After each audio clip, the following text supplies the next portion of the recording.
자, 이제 본격적인 이야기를 다뤄봐야 되는데요. 2차 종합특검이 언론의 관심을 못 받은 채 180일간의 네. 수사 어제 이제 모두 다 마무리가 됐거든요. 네. 2차 종합특검 언론의 관심을 받지 못했음에도 불구하고 대한민국 기자들 가운데 2명의 기자가 끝까지 취재했던 사람들이 있었습니다. 아유, 맞아요. 정말 훌륭한 기자입니다. 네. 취재력은 대한민국 최고, 전달력은 세계 최저. 둘 중에 누굴까? 아니, 둘 다. 둘 다. 대한민국에서 취재력은 너무 좋아. 하지만 전달력이 안 좋은 3인방이 있어요. 3인방이요? 예, 최고 맏형이 주진우. 자, 이제 여기서 이 부분 봐야 됩니다. 지금 얘기합니다. 야, 내가 언제 그랬어? 2차 종합특검. 2차 종합특검. 김건희가 여기서 굉장히 중요한 부분이 납니다. 자가 너무 많아, 진짜. 그래서 내용 들으려면 5분 기다려야 돼. 자가 너무 많아, 중간중간. 주진우. 자료도 있잖아. 맏형. 두 번째 이명수. 세 번째 오혁진. 이렇게 3인방인데요. 2차 종합특검은 그 가운데 2명이 담당을 했습니다. 한번 만나보겠습니다. 예. 자. 아니, 그리고 주변에서 뭐 건들지도 않았는데 맨날 이렇게 막아. 자. 이제 속에 들어갑니다. 좋냐? 주진우 기자. 예, 안녕하세요. 오랜만이야. 오랜만에 뵙습니다. 우리 주진우 기자님. 저와는 10년 인연. 아, 그래요? 주진우 기자. 예, 박근혜 잡고, MB 잡고, 윤석열 잡고. 대단했어요. 예. 제가 말은 잘 못합니다. 내가 그랬다고? 와, 이 공감 지금 난리 났어. 공감. 와, 난리 났습니다. 야, 빵 터졌다. 오늘부터 자제하겠습니다. 고맙습니다. 그 모든 것들이 다 매력입니다. 그렇죠. 네, 고맙습니다. 자, 그리고 배울 게 없어서 그 눌변을 배웠습니다. 오혁진 기자. 박수로 모시겠습니다. 안녕하세요. 안녕하십니까. 오혁진 기자. 우리 주진우 기자 어떻게 생각하세요? 거의 뭐 아버님 벌이라서 대하기가 좀 대하기가 예. 껄끄러워요. 네. 껄끄럽다기보다는 좀 어렵죠. 네. 껄끄럽진 않아. 똑바로 이게. 껄끄럽지 않습니다. 그렇지 않습니다. 고맙습니다.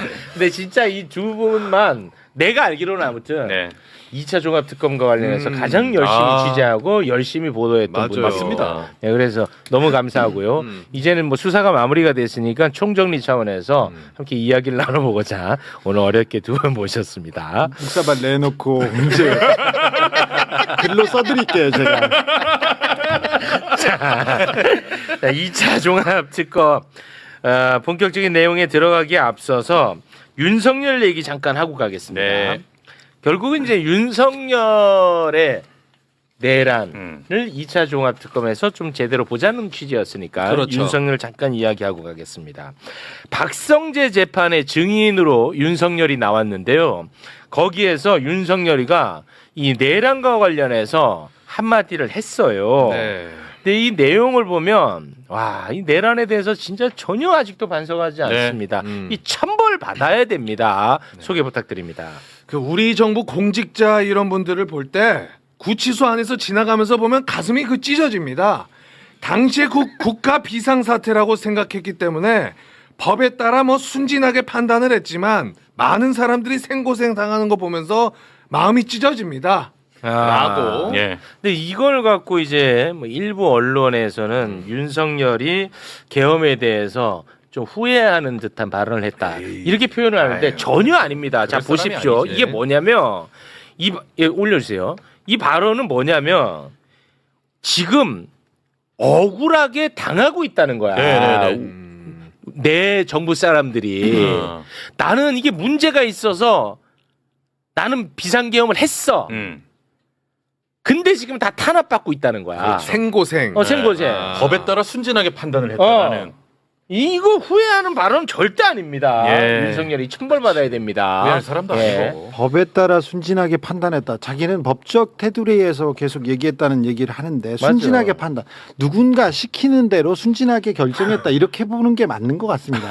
자기는 사실은 윤석열이 내란을 기획할 만한 그 정도의 수준의 그 사고는 없어요. 일단 복잡한 문제가 나오면 야 시끄럽다.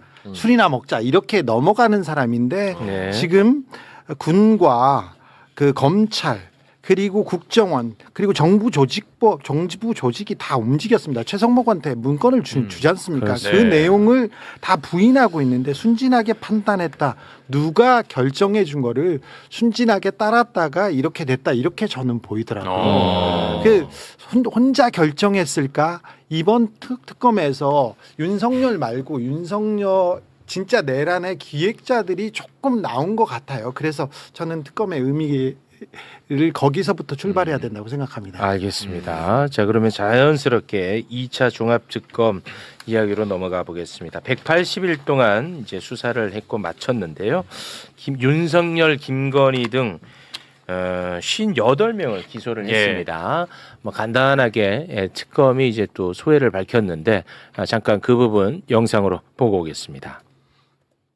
수많은 난관과 각종 어려움에도 불구하고 종합특검 구성원들의 헌신적인 노력으로 인하여 180일간의 수사 기간 동안 구속기소 7명, 불구속기소 50명 등 총 57명을 기소하는 성과를 이루었습니다. 아낌없는 칭찬과 격려를 감히 부탁드립니다. 수사 과정이나 특검 운영 과정에서 잘못된 점이나 부족한 점도 있었습니다. 이는 모두 부족한 저의 소치이므로 저를 비판해 주시고 질책해 주시기 바랍니다. 네, 그래서 오늘 시키는 대로 저희는 칭찬과 질책을 다 할 생각입니다. 네. 맞아요. 정확히 있어요. 예. 이제부터 한번 정리를 해볼까 하는데 먼저 조태용 얘기를 좀 해볼까 합니다. 조태용. 네, 조태용 국정원장은 원래 그 전 1차 특검 있죠. 네. 거기에서는 내란 혐의로는 기소가 안 됐어요. 조태용. 예, 위증 정도, 위증 관련한 걸로 이제 기소가 돼가지고 2심에서 2년 6개월 며칠 전에 이제 선고가 나오지 않았습니까? 네. 그런데 2차 종합특검이 내란 중요 임무 종사 혐의로 기소를 했어요. 그런데 공소장 내용을 보니까 윤건영 의원이 최근에 기자회견을 했잖아요. 네, 네. 그 내용이 많이 반영이 된 것 같아요. 아 국정원에서 뭐 문건 같은 문건, 것도 있고. 네. 윤건영 의원이 정보위 간사다 보니까 야 문건 요청해가지고 받아봤잖아요. 그 내용이 많이 반영이 된 것 같아. 공소장에 그렇습니다. 그래서 이거는 어떻게 보면 굉장히 그 쾌거라고 좀 보는데 공소장 내용 일부만 좀 소개해 주시겠습니까? 대공수사권 폐지로 계엄시 합수부에 국정원 직원을 파견하는 것이 불가능하다는 사실을 보고받았다. 그러나 다수 국정원 직원은 계엄사 합수부 파견 도상 연습을 실시했다. 계엄 당일 밤 정무직 대책회의를 개최해 우리가 을지 연습 때 논의하고 고민한 부분을 지금 하면 될 것이다. 그에 준해 부서에 맞게 준비하자라며 계엄 수행을 지시했다. 네. 저희가 이걸 한번 깊이 있게 다루지 않았습니까? 네. 국정원은 계엄 전부터 계엄을 준비를 했었고 계엄 당일에는 모든 부처가 다 관여를 했다. 예. 문건이 존재한다. 이런 얘기를 했었거든요. 네. 이건 굉장히 의미 있는 성과인 것 같습니다. 이번 종합특검의 가장 큰 성과라고 볼 수 있습니다. 아, 이 부분이 네, 이 오. 국정원의 정치 개입 그리고 내란 개입은 이거 하나만 떼서 특검을 해도 될 만큼 크고 중요한 문제입니다. 국정원 부분만 떼도 네. 윤석열은 어디에서 배웠을까? 윤석열이 이 국정원 문제를 어떻게 고민했을까? 근데 윤석열이 예전에 국정원의 정치 개입 수사를 한 사람이에요. 맞아. 그래서 김태호 기소하고 잡았던 사람이 네. 김태호를 잡았던 사람이 윤석열입니다. 네. 그런데 김태호라는 사람이 MB 청와대에서 뭘 했냐면은 MB 청와대에서 안보를 다루는 사람이었는데 국정원과 군 사이버사를 동원해서 정치 공작을 하다가 기소됐던 사람입니다. 네. 이거는 사전 지식으로 놓고 넘어갑니다. 네. 그때 윤석열 이명박 때 제가 어떻게 감시를 받았냐면은 잠깐만, 너 왜 웃는 거야? 아니 그 저기 서 선배가 방금 자 내용에 집중해야지. 이거 중요한 상황인데. 후배가 그러면 어떻게? 집중하고 있습니다. 좀 이따 보자. 이 중요하다니까. 우리 주진우 기자가 지금 세운 가설 중에 하나가 뭐냐? 네. 윤석열의 계엄 헤드를 담당한 데가 김태효 국정원 아니겠느냐 이런 가설을 세운 사람이에요. 지금 네 가능성이 높다고 봅니다. 예. 왜냐면 그 전에 했던 사람이었고 제가 이명박 때 박근혜 때 어떻게 감시를 받았냐면 국정원은 국내 정치에 개입할 수 없어요.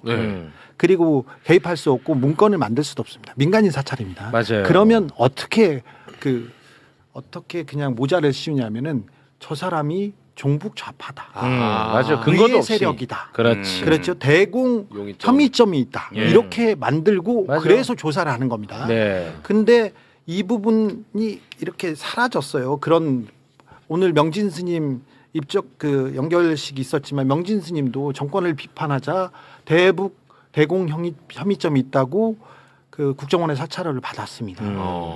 김재동은 경북에서 태어났는데 자꾸 종북이라고 해가지고 그 국정원의 사찰을 받았었습니다. 네. 저도 마찬가지고요. 저는 김어준하고 이렇게 다니지 않습니까? 그런데 김어준하고 저하고 이상한 관계다 이런 얘기도 있었고요. 더럽게. 네.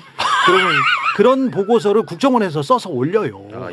이게 말도 안 되는데 대공 혐의점이 있기 때문에 위의 세력이기 때문에 이걸 조사한다 이렇게 얘기했는데 그 국정원법을 개정하면서 이게 다 사라졌는데 네. 윤석열 때 국정원이 움직임이 시작됩니다. 처음에 캐비넷이 열리고 체포 명단이 작성을 초안을 국정원에서 했을 것이라는 그런 그 보고가 나왔지 않습니까? 맞아요. 네. 근데 그 부분도 국정원에서 김태효한테 직보했어요. 윤석열 정부 초기에 예. 이 팀을 만들어서 김태효한테 직보했습니다. 맞아요. 이 부분은 윤석열한테 갔을 거예요. 맞습니다. 자, 그리고 그때 대공 수사권 얘기가 나와요.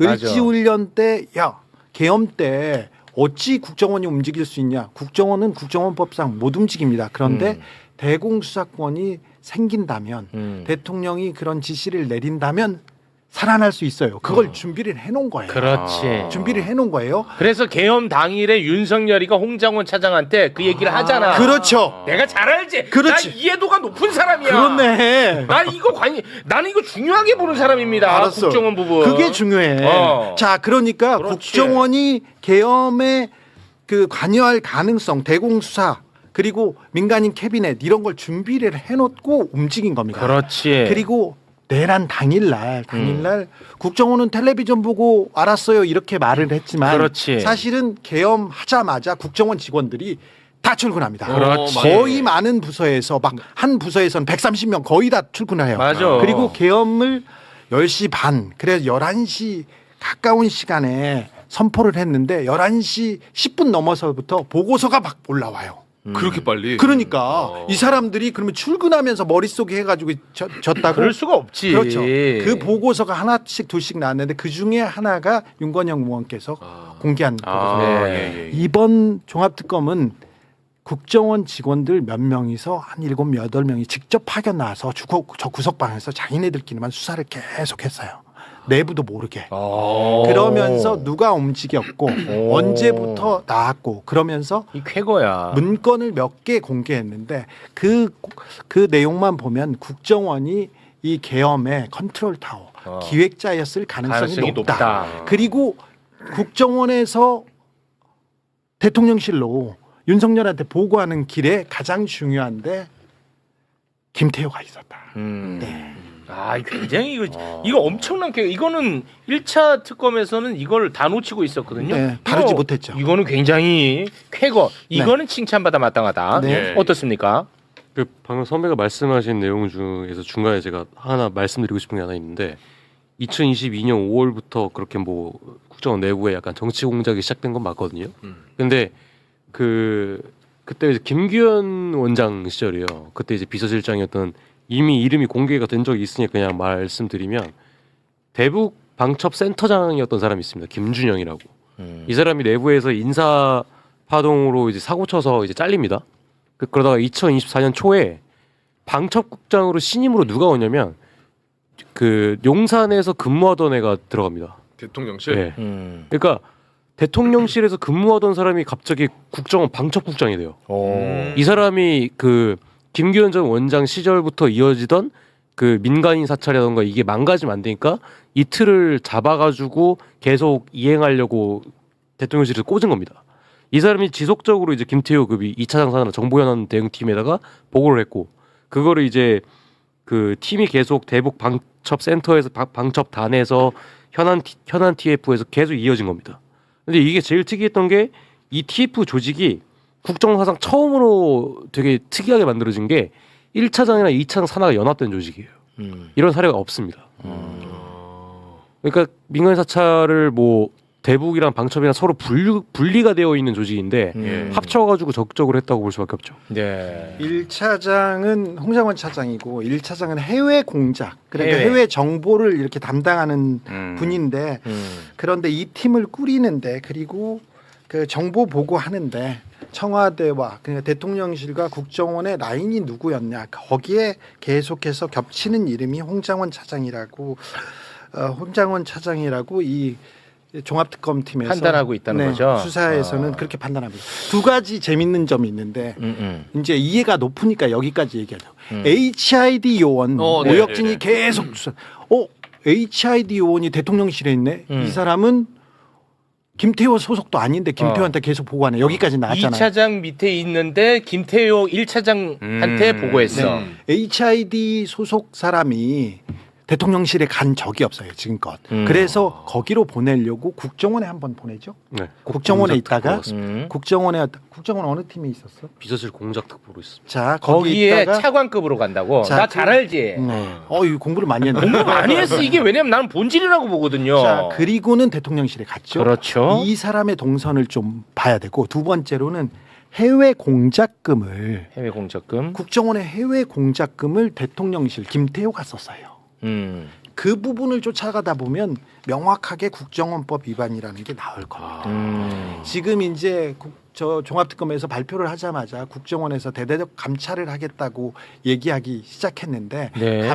감찰이 먼저 진행됐었어야죠. 그걸로 수사가 됐었어야 되는데 이번엔 거꾸로 가지만 국정원이 얼마나 그 망가졌는지 국정원이 윤석열을 위해서 어떤 위법 행위를 했는지 이거는 규명돼야 됩니다. 네. 이 윤석열이 이명박 박근혜 국정원 특수활동비를 잘못 쓴 걸로 둘 다 잡았거든요. 근데 자기가 이 부분으로 잡히게 됩니다. 네.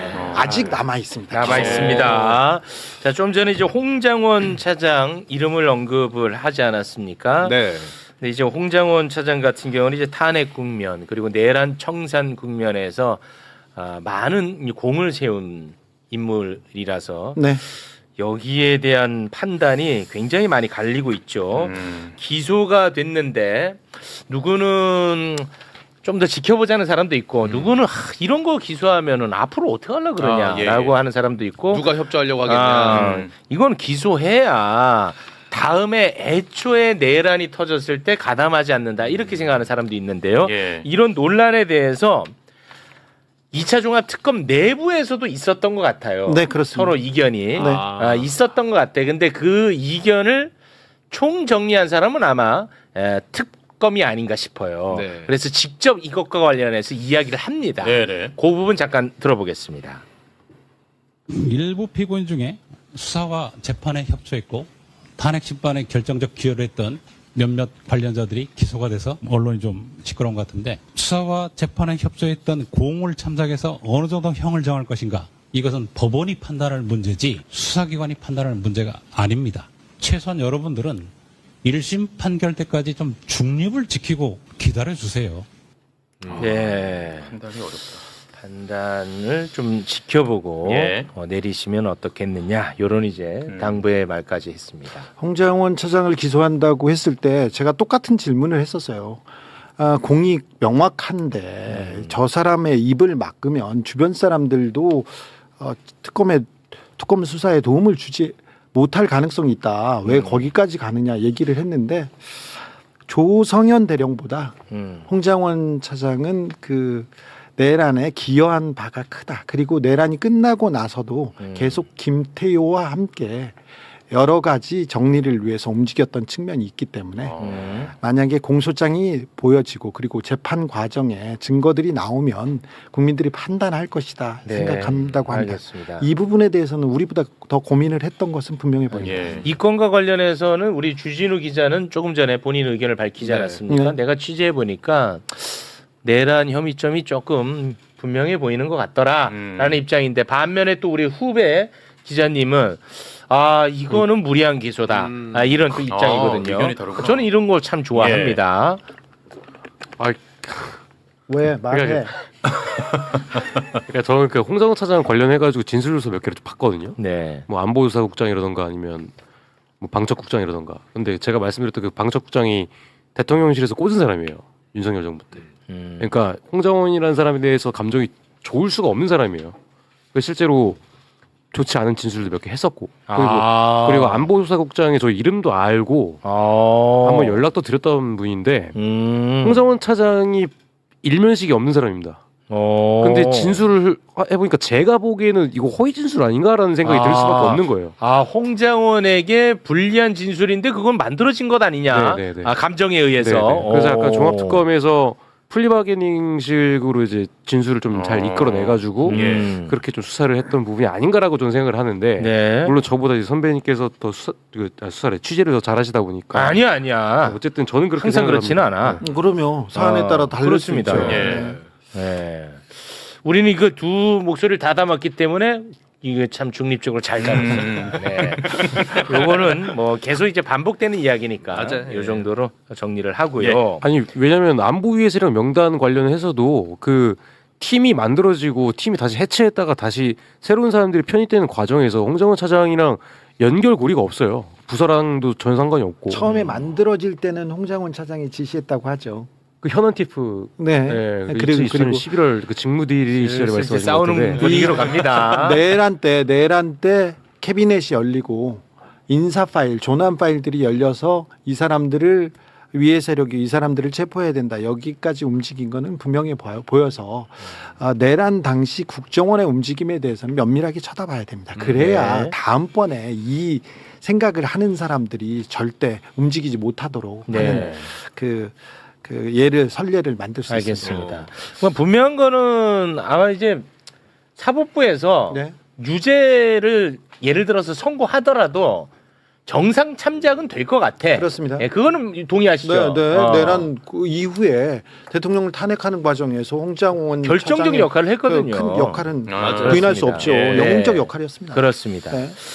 자, 2차 종합특검이요. 우리가 굉장히 관심을 많이 가졌던 노상원 수첩 문제. 요거. 그리고 양평 고속도로 문제. 에헤이. 이거를 마무리를 짓지를 못했어요. 원희룡가 가장 아쉽습니다. 저는 또 개인적으로는 삼부토건 문제. 아. 뭐 이제 그런 것들이 좀 남아 있는데 네. 노상원 수첩과 양평 고속도로 수사에 대해서 이야기를 했거든요. 이제 둘 다 수사는 했는데 워낙 수사할 게 많아서 다 마무리를 못 짓고 다른 수사기관에 넘겼다고 했습니다. 자, 일단 노상원 수첩과 관련된 부분의 브리핑 보고 오겠습니다. 노상원 수첩 이건 매우 중요한 사건이고 중요한 단서이기 때문에 저희들이 처음부터 수사팀 하나를 배정을 하고 집중적으로 조사를 했습니다. 구체적으로 이렇게 하나하나 모든 디테일한 정보를 수집하고 자료를 수집해서 조사를 하다 보니 너무 많은 시간이 걸렸습니다. 검증 결과가 참 공개된다면 여러분들은 참 엄청나게 놀랄 텐데 공개가 참 어렵다는 점이 아쉽습니다. 이건 나중에 국수본이든 어디를 넘어가든 장기간 추가 수사가 필요하기 때문에 넘기게 됐다. 와, 엄청나게 놀랄 거래. 와, 난 이 표현 듣고 깜짝 놀랐네. 노상원. 이게 핵심이거든. 그렇죠. 네, 핵심이죠. 예. 네. 혹시 뭐 어떤 느낌인지를 아시나요? 뭐 때문에 저렇게 제가 놀란다고? 저 말고도 봉죽 선배가 몇 번 언급을 했던 건데요. 네. 그 약간 뭐 조직 공작이라고 보시면 됩니다. 그러니까 그 조직 공작이라는 게 되게 좀 제가 그 좀 그냥 포괄적으로만 말씀드리면 네. 공작 중에서도 여러 가지 종류의 공작이 있는데 네. 그 중에서도 가장 위험한 단계가 조직 공작이라는 겁니다. 그게 뭐죠? 그러니까 조직 공작이 제3국에다가 제3국이 예를 들어서 공산주의 국가예요. 공산주의 국가에 이제 그 나라의 대장이 있을 거 아니에요. 뭐 김정은 같은. 그럼 김정에 반감 갖고 있는 사람들이 있잖아요. 네. 그런 반란 세력을 만든 겁니다. 네. 제3국 내부적으로 반란 세력을 만들어낸다. 예, 맞습니다. 그런 형식의 공작이 이제 정보사 내부 안에 그 프로젝트나 뭐 작전 내용으로 기밀로 전환이 되어 있고 그거를 실행하려고 이제 서해안이나 남해안에 그런 시설들이 갖춰져 있고 그 모든 것들이 공개되면 이제 정보사 작전 자체가 노출되는 군사 안보 좀 위기 그런 부분이 있기 때문에 네. 종합특검에서도 이 부분을 전체적으로 공개하는 건 국가 안보에 좀 손실이다라고 판단을 한 것 같습니다. 네. 그리고 그 봉지욱 기자가 이제 매불쇼에 나와서 이야기한 게 있는데 이 노상훈 수첩 관련해 가지고 적극적으로 수사에 도움을 줬던 그 국회에 나왔던 분 있죠? 박보 씨. 네, 박준준 폭파 네, 쫓기 네. 관련. 저희는 그래서 별명을 폭사라고 부릅니다. 아 폭사라고요? 네, 그래서 예. 자기 옛날에 블랙 활동을 하던 시절에 닉네임이 붙여진 것 같아서 기분 좀 좋아하십니다. 아 좋아합니까? 그러니까 아무튼 이제 그분이 굉장히 많은 도움을 줬는데 이 맞아요. 봉지욱 기자 얘기입니다. 매불쇼 나와서 네. 그랬는데 그분에게 혐의점을 씌워가지고 처벌을 하려고 했나봐. 그래서 화가 많이 그분이 났다. 화가 많이 나서 결국 더 깊이 못 들어갔다고 봉지욱 기자가 얘기했거든요. 선배 먼저. 전체는 아닐 것 같고 뭐 기분이 나빴나 보죠. 네. 근데 내란 특검이 처음에 노상훈 수첩에 대해서 접근을 못했어요. 막판에 몇 가지를 해독하면서 실마리를 풀었는데 네. 제대로 된 수사가 안 돼서 그걸 바탕으로 지기현 판사가 그 노상훈 수첩은 증거 능력이 네, 조잡하다고. 인정될 수 없다고 그었었는데 네. 그래서 그런데 이번에 종합특검에서는 계엄의 초안이 담긴 가장 중요한 증거라면서 노상훈 수첩 해독에 처음부터 열을 올립니다. 그러면서 박중영을 모셔다가 얘기를 했고 그 암호 해독 그 노상훈 수첩을 해독할 만한 사람들이 몇 붙어가지고 계속했습니다. 네. 지읒자 하나, 비읍자 하나 가지고 계속 토론을 하면서 하나씩 둘씩 맡아갔는데 네. 나중에 보면 매우 충격적인 내용은 암살, 요인 암살 그 부분이었을 거예요. 독약이 나오고 폭발물 나오고 그다음에 폭사, 독사 이러면서 누구를 갖다가 제3국, 연평도 어디, 벙커도 나오고 공해상에서 어떻게 없애겠다 그런 그림을 다 그리기는 했습니다. 네. 그런데 좀 안타까운 것은 이게 국수본으로 넘어가거나 다른 데서 넘어갔을 때 네. 이렇게 내밀하게 분석해낼 수 있을까 그런 팀이 만들어질 수 있을까 걱정스러운 과정에서 지금 수사를 넘겼는데 한두 개라도 기소해놨다면 오히려 재판 과정에서 노상훈 수첩이 더 공개되면서 이 해독이 더 좀 되지 여론도 않을까. 붙고. 예. 그건 누군가가 소명의식을 갖고 저는 작가 같은 사람들 그리고 심리학자, 기자들 그런 사람들이 모여서 수사 다른 영역에서 노상훈 수첩을 해부하고 해독해내는 과정은 반드시 필요하다고 봅니다. 네, 알겠습니다. 시간이 없어서요. 예. 그 끝으로 두 분은 이제 관심 있게 많이 보신 분들이니까 요 부분은 좀 수사가 됐어야 되는데 하는 부분을 조금 지적을 해주시면 좋을 것 같아요. 저는 김건희가 내란에 관여하지 않았다는 내란 특검의 발표를 믿지 않습니다. 나는 그게 아쉬워. 그냥 그렇지. 그냥 나도 열어놨어야지. 그렇지. 열어놓고 이렇게 놓았어야 되네. 김건희는 진짜. 관여하지 않았다 이렇게 발표했던 부분 저는 믿지 않습니다. 네. 대통령실이 내란을 몰랐다. 저는 믿지 않습니다. 그런데 김건희의 역할이 매우 크고 중요했고 그리고 김건희와 김태효만 내란 날 알리바이가 있었지 않습니까? 그렇습니다. 그 두 사람이 가장 위험한 사람이었어요. 그렇죠. 거기다가 플러스 김건희와 윤석열은 건진과 가장 내밀한 관계였고 끝까지 선거 과정에 숨겨진 선대위원장은 건진이었어요. 그리고 선거가 끝나고 나서 진짜 인수위원장은 건진이었습니다. 그 이후에도 마찬가지입니다. 그래서 김건희와 건진의 역할을 파고 들어보면 내란의 실체, 내란의 기획자가 나오지 않을까 이 생각이 있습니다. 그러니까 주진우 기자님은 건진이 내란과도 연관이 되어 있다라고 보는 입장이에요? 김건희, 윤석열은 모든 문제를 무속인과 상의합니다. 모든 문제 어떤 경우냐면은 자기 직원들 있지 않습니까? 채용할 때 무속인한테 보여줄 수 있지. 보여줄 수 있어. 누구 관상을 보고 채용하는 그런 기업도 있지 않습니까? 그런데 채용했던 직원을 2년 3년간 가장 가까운 직원이요. 유경옥 같은 사람들. 네네네. 자, 올해 이 사람 운세가 어떻습니까를 물어봐. 그래서 운세가 안 좋습니다. 그럼 잘라요. 측근의 운세가 안 좋다 그러면 그리고 그 다음에 데려와요. 아. 그리고 다른 2년 동안 잘 지내던 본부장이 있습니다. 이 사람을 건진한테 보여줘. 이 사람은 어떻습니까? 아우라가 좀 보입니까? 그 아우라가 뒤에 빨간색입니까? 파란색입니까? 그런 말도 안 되는 얘기를 해서 다시 일을 시킵니다. 모든 결정을 그랬습니다. 결혼도 인생의 가장 중요한 부분도 그랬기 때문에 말도 안 돼 그러지 말고 김건희 윤석열은 무속에 대한 관점을 조금 더 파고들어야 됩니다. 얼굴 박사 백재권 있잖아요. 네, 백재권. 그 사람은 관저 이전 그리고 악어상. 그 이후에 그리고 내란 이후에 김용현이 자수할 때 검찰한테 자수할 때 그때 누구 전화했냐면 백재권 폰이었어요. 그때도 있었습니다. 자, 건진하고 백재권 이런 무속인들을 파헤쳐 보면 김건희와 윤석열의 결정, 판단 근거가 나오는데 이 부분을 뭐라고 해야 되나 조금 그렇게 생각하지 설마 마시고 그러겠어. 설마 그랬어요.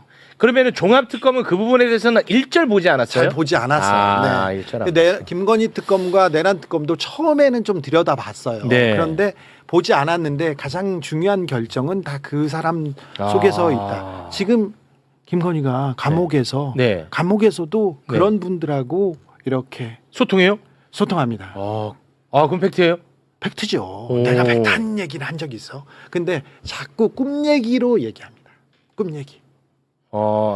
내가 어떤 꿈을 꿨어. 너는 어떤 꿈을 꿨니? 그러면서 그걸 해몽해 오라고 해서 지금 무속인들하고 이렇게 소통하고 있어요. 아직까지도 해몽해 오라고. 그러니까 뭐 인셉션이네. 그렇죠. 인셉션. 제가 그 꿈 어떤 꿈을 꿨고 어떻게 해석해 오라는 거는 제가 자료를 곧 공개하겠습니다. 아니 근데 오늘은 말씀을 잘하시네. 아니 박지사님 그렇게 해나 내가 어떻게 얘기한다고? 말 잘하시네. 앞에 저렇게 조롱을 해놓으니까 이 조롱 효과가 30분은 가네. 아니 말을 너무 잘했어. 나 깜짝 나는 아나운서인 줄. 아니 나름대로 KBS에서 앵커도 하고 그랬어요. 근데 김어준 방송에서는 내가 말을 하잖아. 그러면 뒤에 자르고 들어오는 거야. 그래서 주어 얘기했더니 수어를 못했어. 근데 야 쟤는 주어 수어가 안 맞아. 방송 안 느네 말 못해. 그래가지고 사람들이 다 내가 언어장애 있는지 알아요. 아유 오늘 말씀 잘하시네. 사람들 만나면 말을 하시네요 이렇게 얘기해. 오늘 내용도 좋고 일목요연하게 말씀 잘하시네. 처음에 그렇게 죽여놓고 우리 기자님은 어떤 부분을 좀 더 봐야 건진 되나요? 관련해 가지고 저도 말씀드리고 싶은 짧게만 게 하나 부탁드립니다. 있는데 오늘 저희가 제주도 사건을 좀 깊이 있게 다뤄야 됩니다. 예전에 윤중천 사건 아시죠? 그때도 건진이 등장을 합니다. 그러니까 윤중천에게 김학의를 연결시켜 준 사람이 건진입니다. 윤중천이 그 김학의 그 건설업자 윤중천 그 별장 주인 윤중천이 윤중천이래 김학의에게 소개해 준 게 건진입니다. 건진이야? 그러니까 옛날에 건진이 검찰을 어떻게 주물렀는지를 잘 보셔야 돼요. 그리고 건진과 윤석열이 어떻게 만나게 됐는지도 보셔야 되는 게 지금 이제 죽었는데 건재진 전 법무부 장관이라고. 자, 그 얘기 조금 해도 돼? 시간 있어? 와, 이 내일 해야겠는데. 윤석열이 윤석열 빼고 건진이 왜 그 정계 그리고 검찰 국세청에 이렇게 비상하고 거기에서 힘을 어떻게 휘둘렸냐면은 권재진 전 법무부 장관 얘기 나왔습니다. 그 사람이 암에 걸렸어요. 근데 암에 걸렸는데 병원에 안 가고 건진한테 가. 그리고 이현동 전 국세청장이 있습니다. 알아. 그분은 자식이 아파. 근데 병원에 안 가고 건진한테 가? 윤한홍이라는 사람이 있습니다. 윤한홍은 부인이 암에 걸렸어. 근데 병원에도 가고 건진한테 가.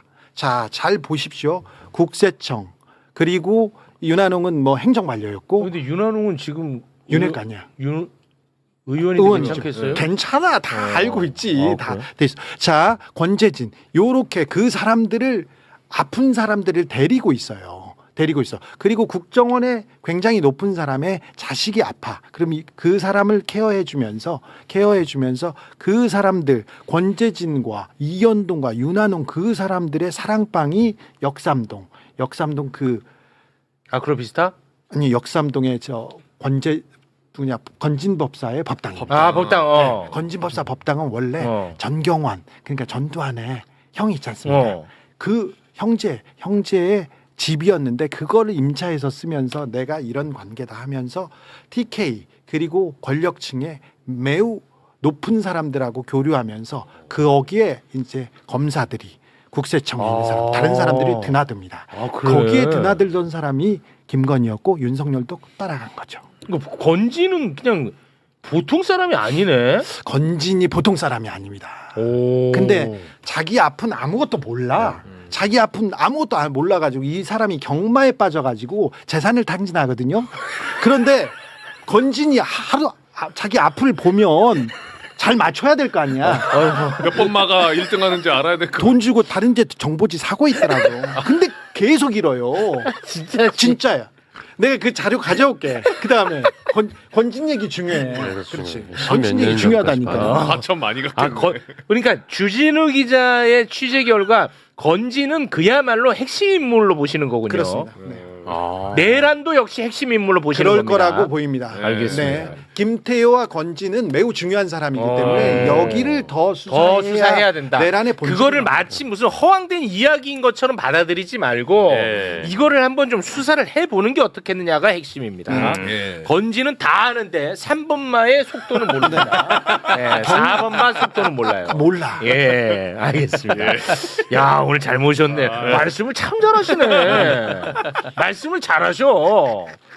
야, 지금껏 그래놓고 지금 말씀 잘하시네. 갈 때 되니까. 네, 두 분과는 여기서 인사를 나누겠습니다. 두 분 대단히 고맙습니다. 감사합니다. 감사합니다.